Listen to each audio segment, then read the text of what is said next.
Hello friends, and welcome to this edition of a Walk in the Garden Bible study. This is part 2 in our study of Genesis chapter 43. And if you recall from our last lesson, we had been looking at Jacob and his family living down there in Canaan and how they were dealing with this great severe famine that was upon all the land. And so we noticed where they had gone up into Egypt at one point and bought food, and then we saw that whole account how they had that encounter with Joseph, not knowing that was their brother, and he dealt harshly with them, and he kept Simon back as a hostage and sent them back.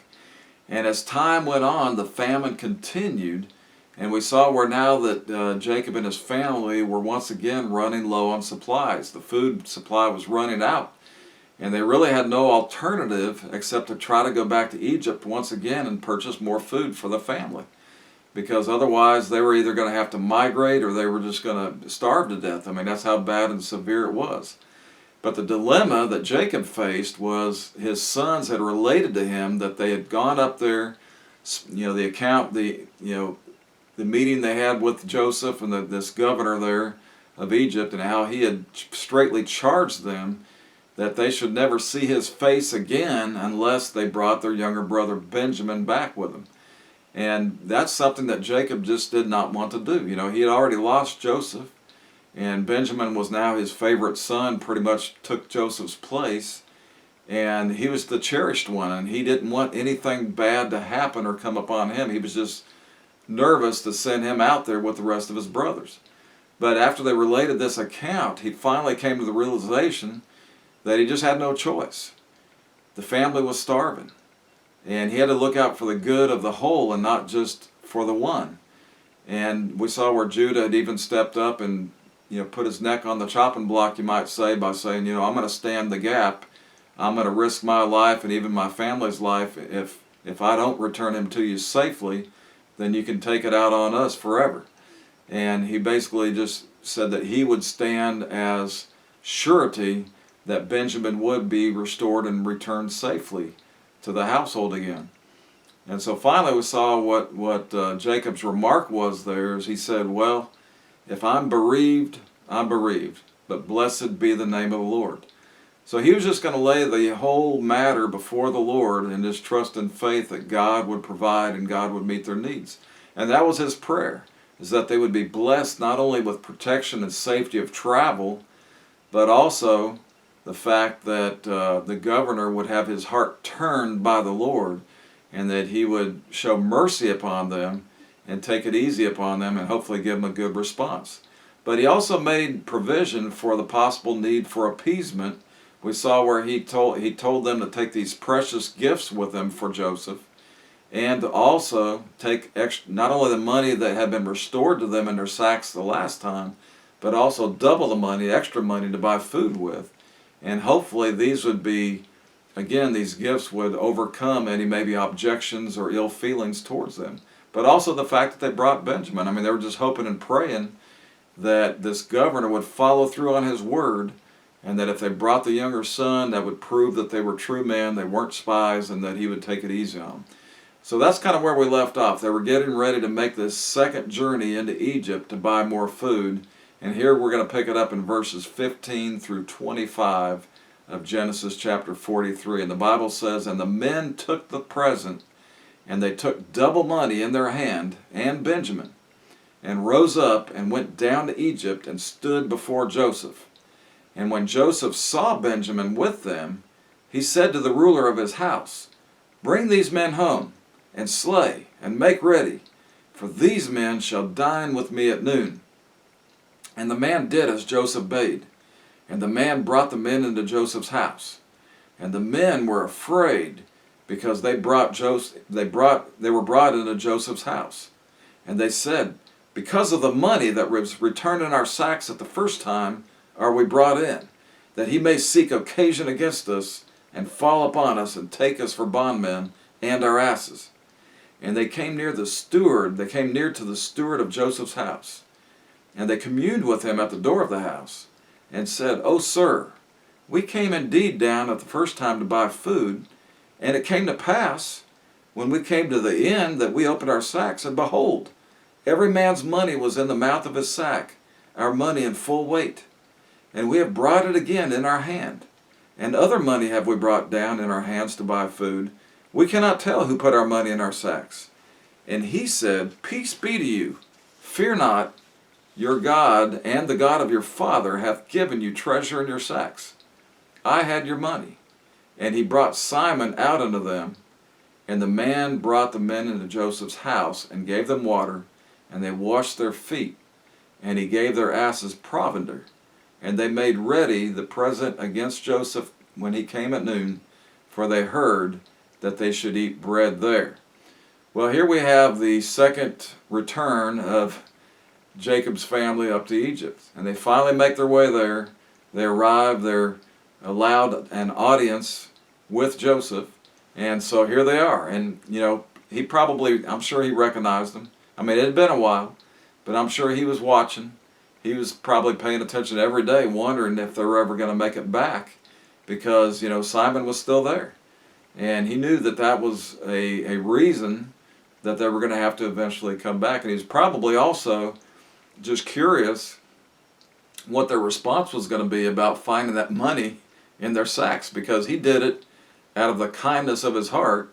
He did it because it was his family, and he did it just as a providential gift, you might say, on God's behalf, and God had inspired him to do that. God had instructed him, or maybe just kind of impressed upon him, to do that thing, to show the love and kindness in spite of his ability. I mean, he had the ability and the power and the wherewithal that he could have took out immediate revenge on them. He could have been, his anger could have been kindled. He could have got mad and said, now I'm going to teach you all a lesson.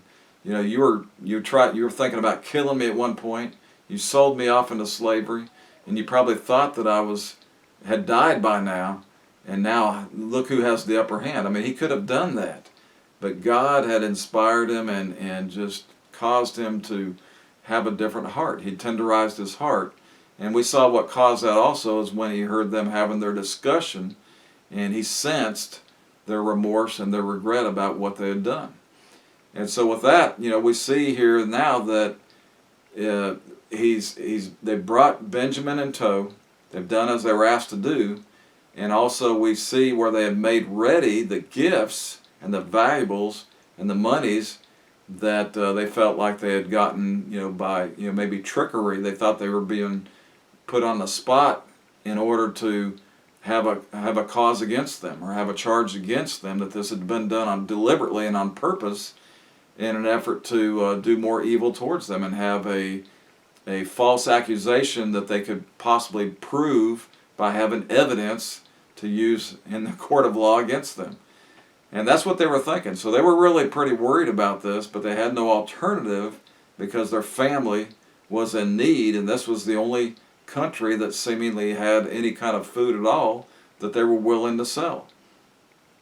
But they didn't want, they felt like that they had ill-gotten gains. They felt like they had this money under false pretenses, and they just wanted to restore it and then bring these other valuables in an attempt to maybe please this governor in the fact that he would show them mercy at this next arrival. And so that's what they did. And so thus it was, what does it say? It says they brought forth and stood before Joseph. So they were given audience with Joseph once again. And that was a big part of it, is the fact that they weren't turned away. They weren't denied. I mean, that could have happened. They could have just been denied and said, no, you're not going to have any place here. He doesn't want to admit you. But they were called forth, and it says they stood before Joseph. And as soon as Joseph viewed them, he immediately, what is the first thing he did? He immediately gave his chief ruler some instructions. He says, bring these men home and slay, and make ready for these men shall dine with me at noon. And so it was, his orders was carried out. So when he observed them, obviously the first thing he was looking for was to see if they had brought Benjamin with them. And when he saw Benjamin and he recognized that's who it was, then immediately he says, okay, here's what I want you to do. I want you to go ahead and invite these men to come to my house as my personal guest and make ready, because we're going to have lunch together. We're going to have dinner together. Now, and once again, when this is said and when this is done, what do we see in his brother's response? it says the men were afraid. Well, their guilty consciences, once again, were just conjuring up the worst possible circumstances. I mean, they didn't see how this couldn't be a sign of anything good going to happen. I mean, he's inviting us to his house. Well, surely he's going to have some guys there waiting, and when we get there, he's going to, slay us or put us in prison or make us bondservants, or something bad is going to come out of this. This can't be good. I mean, why else would he be, he's not just conducting business with us and sending us on our way, but all of a sudden he's taking us aside. And so that can happen. I mean, if you're traveling, and maybe you're traveling on a passport, and you get to another country's airport, and all of a sudden they confiscate your passports. And everybody else is allowed to go through, but they take you aside. They take you and your family aside. They confiscate your passports, and they're speaking in another language, so you're not sure exactly what's going on. Well, what are you thinking? Well, you're not thinking this is a good sign. They're going to treat us to, like royalty and take us out and give us dinner. I mean, that'd be the last thing you'd be thinking of, but what you're thinking of is, uh-oh, something's going on here, something. We haven't done anything wrong, but evidently they're trying to put some kind of charge on us and either charge us extra money to get through, or they're going to lay some kind of false pretenses on us, or maybe they make some false accusations. I mean, that's what's going through your mind at that time, is the worst case scenario. But you're not thinking that it's going to have a good result. And so once again, they're thinking this, but one thing that's leading this fearfulness that they have, and this being afraid all the time, is their guilty consciences. Because they just, again, feel like God is allowing them to be in a bad circumstance, because it's kind of recompense for what they did. It's judgment falling upon them for the way they had treated Joseph and what they had done with him. They know they still have that burden of sin hanging on their shoulders, because they haven't confessed it and they haven't got the matter right. They haven't told their father about it. They've been harboring this sin. And anytime you harbor a sin, it's like a weight on your shoulders. It's always going to be there, dragging you down. You cannot have perfect peace and joy and just the freedom that you should have if you're constantly walking around with the weight of sin in your heart. You've got to get that off and confess it before the Lord. And the biggest sin that anybody has to get off their heart is the sin of unbelief. The sin nature that they have, but the sin of unrepentance that they have. And that heart that's full of, that's void of the Holy Spirit of God needs to be rejuvenated and needs to be born again, and it needs to be saved from the penalty of sin. And the only way anybody can be relieved of that sin is they have to confess that before the Lord, repent of that sin, being willing to turn away from those things, whatever they are, however many they have, and then put in their faith and trust in Jesus Christ. That's the method of salvation that God has laid out, and that's the only way that anybody can be relieved of the weight of sin while they're here, and of the penalty of the sin after they pass on from this life to the next. That's the only way. God has created us. He's provided, when man fell into sin and walked in that door back in the Garden of Eden, and sin came upon all men because of the sin of the first man, well then he provided a way of escape. And it's just a shame, and it's really a tragedy, that so many people just don't seem interested in having that weight of sin and guilt lifted from their lives, lifted from their very souls. But it's available, and it's a free gift that God offers to anybody who will just take the opportunity to open that door and to go down that path that God has laid out, and to repent of their sin and accept Jesus Christ as Savior, and feel the true feeling and joy of what it is to have that sin debt lifted off of their account. It's an amazing thing. But these brothers have not chosen to do that in their current situation. But now they're thinking, well, he must have found out about the monies that were in our sacks, or that he's going to lay that charge against us now, and now he's going to get vengeance upon us. He's taken us to his house so they can literally subdue us and put us into slavery. And so what do we see next? Well, as they're about to, they're taken to Joseph's house, they're waiting outside, and they're kind of talking amongst themselves, and they see this steward at the door, and I say, well, look, let's try to lay out our account, before him. Maybe he can take this information to the governor and hopefully be on our side, or put some good things in his ear that he'll understand what we're trying to do. Because it says they went over and they communed with him. They were talking to him. They were finding out if he knew anything about what was taking place. And basically they just laid out their case. They attempted to lay it out before him and plead for their innocence. They relate to him how this incident went down. They say, look, somebody put this money in our sacks. It was unbeknownst to us. We didn't know about it till we got all the way down to the end, and then found out it was in there, and we were shocked.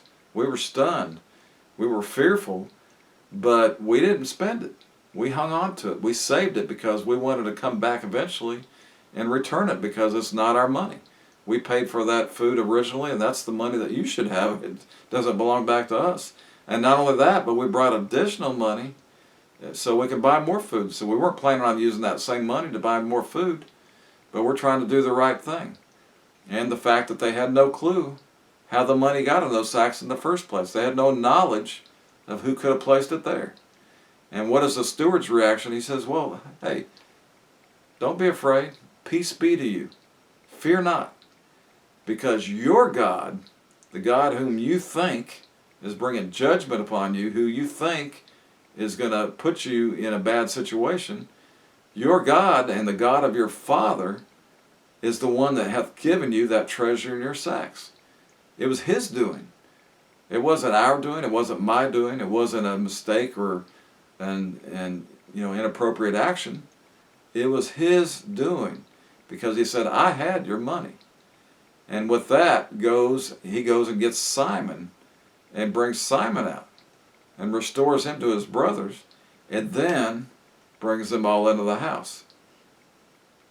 And apparently from this statement, he's also reflecting to them how under the influence of Joseph, that basically he was brought to the knowledge of the true God as well. Because the God that they were referred to, remember that Joseph said, I'm going to follow through, and you can count on I'm going to do what I said if you bring Benjamin, because I fear God. And we talked about that to some extent. Well, not only did he fear God, but his steward feared God. And there's no doubt, if somebody's working nearby with Joseph, or in Joseph's household, or close to him, or close proximity, they're going to learn about the true God. He's not going to keep it to himself. He's not going to contain that. I mean, he's living in this heathen land. But it doesn't matter where you live. It doesn't matter where you stay. We've got a lot of missionaries that are on the front lines. They're serving in heathen lands, surrounded by idolatry, surrounded by atheism, surrounded by ungodliness and ungodly things. But they're there for that very purpose. They're not going to hide their, just live there and try to just, live in their own little bubble and keep their lamp under a bushel, keep their lamp from being seen. But, in the guidelines, they're not going to do something outlandish that's going to cause them to be thrown in jail or cause them to be expelled from the country, because that wouldn't accomplish anything. But they're going to go to the full extent that they can with all of those around them, with those they're in close proximity to especially, to share the gospel message that they're there for.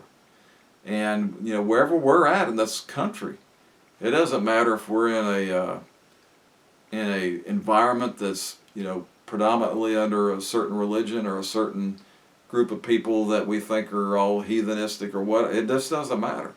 Wherever we're at, if we're in close proximity or we're in we have those opportunities to share that gospel message, well, we're going to do that, especially if we have people in our own household working with us or for us.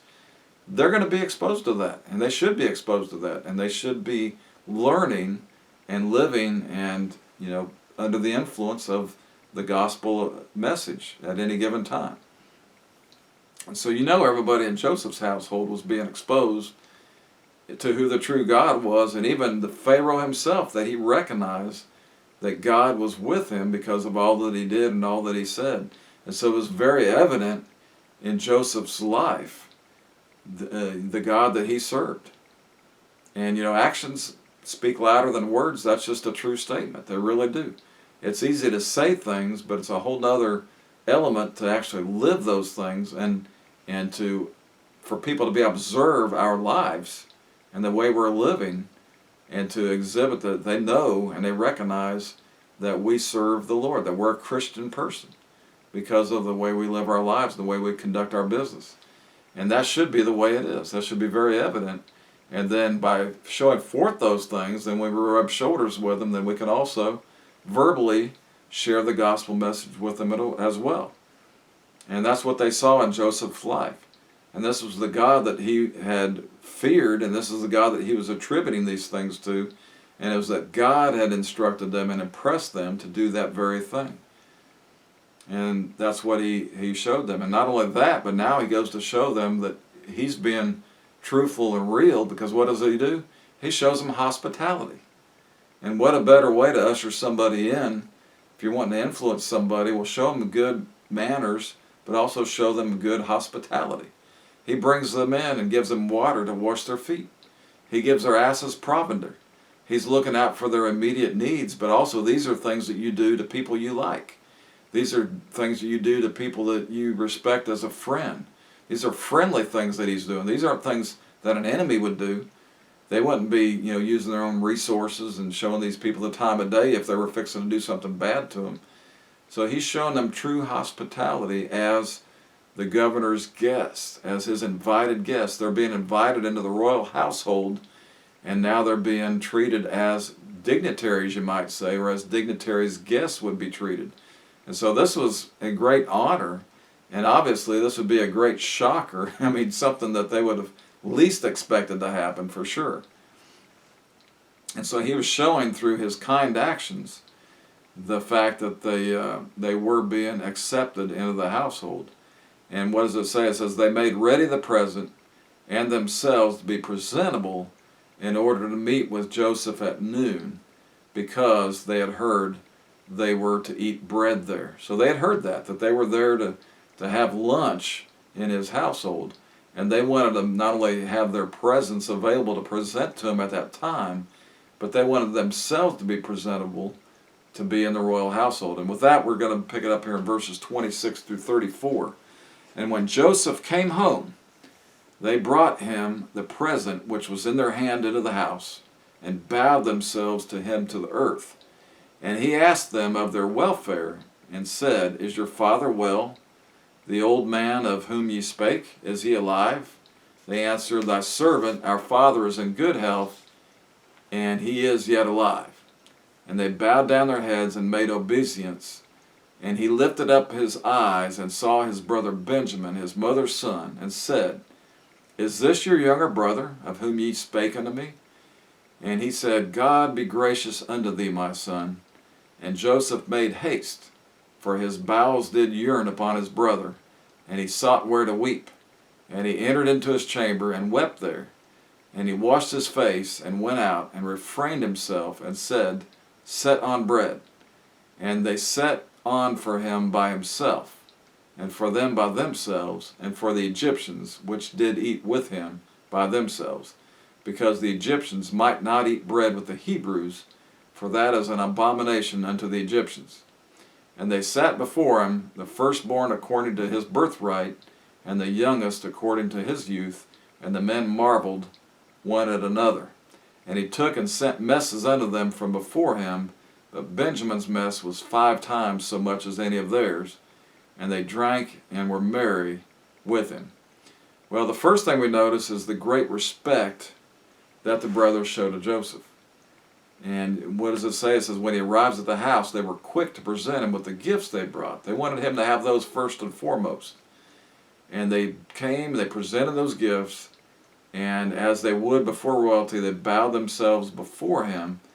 And even when he inquires about their father's health, what does it say? It says they make obeisance once again as a show of respect and humbleness. And notice even in their reference to Jacob, what do they say? They say, Thy servant, our father. They say, Thy servant, our father. So our father is still your servant. They're even humbling their father before him.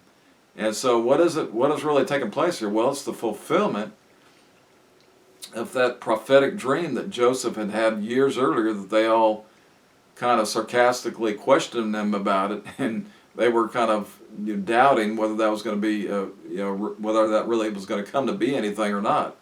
But when he'd had those dreams about the sheaves and about the planets and so forth making obeisance to him, and it even included his father in the mix, well, here it is, because not only are they bowing down to him, but when they tell him, thy servant, our father, then basically they're bowing him down to them as him as well.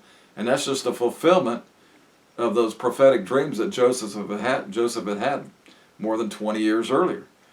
And it's most likely greatly surprised them that, the first question he would ask of them is how their welfare is, but also how their dad's welfare is and how's his health. Because he's anxious to know that. It's been a few more, it's been not only that many years, but now it's been a longer period of time. And he knows he's getting older. And that would be something that any child would want to know right away, is how their parents are doing. And even though they don't know who he is yet, he's still asking that question. That probably kind of catches them by surprise. Like, why is he so concerned about our father? Why is he always concerned about how he's doing and how his health is? I mean, that would strike you a little bit weird coming from this foreigner, this stranger that they've never met before. And, so the old man they had told them about, he says, is he yet alive? And next, he took notice of Benjamin. And he clarifies that is, in fact, Benjamin, the youngest son.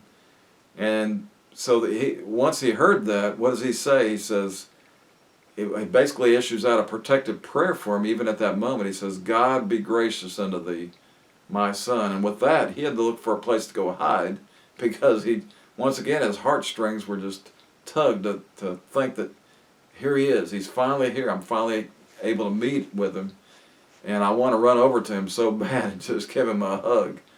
But he had to actually leave once again to get out of their presence so he could go cry. He could go cry a little bit. And, his natural affection for his younger brother and his joy at seeing him was just more than he could contain. He couldn't contain himself, so he had to relieve himself, because he didn't want them to see him losing his faculties there. And so once again, after we see he regains his composure, then he actually does come down and sit down to dinner. And it's interesting to notice how they seat the people, because they had to seat them separately. They weren't allowed to eat, even though they're having dinner together, they weren't allowed to have dinner at the same table, you might say, or at the same area. The governor would have dinner by himself, and then the Egyptians had to eat separately from the Hebrews, because they had these requirements. They had these ethnic requirements, these segregational requirements, that said it was an abomination for the Hebrews to eat with the Egyptians. And of course, that's a result of their religion. And some religions make those requirements. They say that we can't eat with these different groups or whatever. But if we look at the life of Jesus, we see that he ate at the tables of sinners and publicans. I mean, yeah, he didn't justify what they were doing or their lifestyles or what they were maybe living, but he had no problem eating at the same table with them, or going through the same cities that they lived in, or meeting with them at the well, because it was more important to, he didn't participate in their activities and didn't justify those activities, but how are you ever going to share the gospel message with somebody if you're never in this close proximity with them? And so that's a lesson for us. Well, with that, we're going to finish off these verses here. And this is this passage here going through verses 34. We're going to finish up these verses in our next lesson. We'll finish out chapter 43 and move on to chapter 44 in our next lesson. And we're going to see, finally, we're going to see the revelation of Jacob to his brothers, and we're going to see that glad reunion and how that's going to take place. So we'll look at that next time. Hope you're having a great day, and we'll see you again soon.